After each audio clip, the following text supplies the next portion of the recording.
what's up sa tuwang tanan mga chuy for today's video kay mo kamada na butag realism dragon tattoo mga chuy. Kaya na to ang client for today's video mga chuy kay taga Jensan mga chuy. Kaya gi-attack yun ta ni bossing diri sa Ink Digger Tattoo Shop mga chuy kay para magpatato sa tuwa, and then first time po niya makapatato sa tuwa, and then realism tattoo dayon ang iyahang gipakamada. Kuha na dayong gitaod ang stencil ni bossing no nya ato ala lang ginahinay og himay kay para maplastar yun og tarong ang tattoo ni boss. Pre if ingani kadako atong kamadahon mga chuy kinahanglan masakto ginato sa bukton nga dili gi siya buki tanawon nya mao na ni ang result sa ato ang gi-stencil. Syempre ato ag ginang gi-make sure nga 0-0 gid kayo ang bukton ni bossing no kay para paglakaw-lakaw niya di magsando-sando na lang ato ang bossing ani nya ato adang gisugdag tattoo mga chuy kay para di madugay mahuman day ta ni ang piece. Og kani nga piece mga chuy nahuman day ako ni siya og 13 hours. Ato ag gining gikuha ang yan tanan details mga chuy no kay para pag uli niya Jensan na lami kay bukton mga chuy murag yung sticker ang tattoo. Og makita po ninyo sa ato ang piece mga chuy no nga wala pa na to siya gigamitan og CPL, pero niya makita ninyo kung unsa gini kahayag nga ato ang gitato nga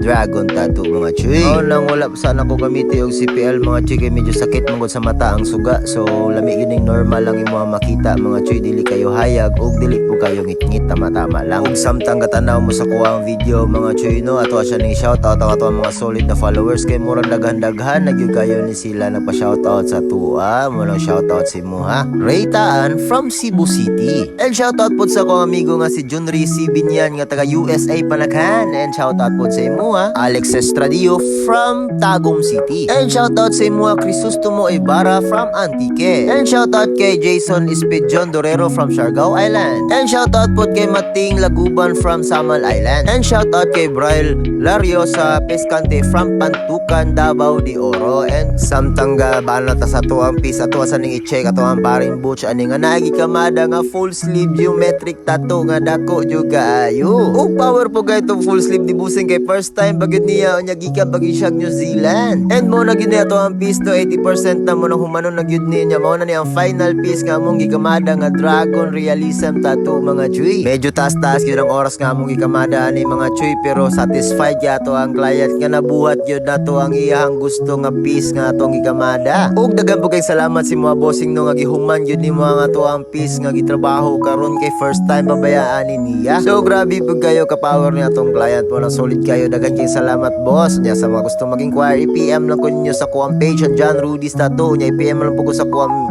account na John Rudy's. Og sa mga gusto maglaag sa muang shop no nara located sa Rizal Street, Davao City mga chuy, at bang lang sa Union Bank and Metro Bank. And pwede rin ninyo ma-search through Google Map mga chuy Ink Digger Tattoo Rizal. So dali lang jud kayo. So diri na lang ko to batong video. Daghan kay salamat.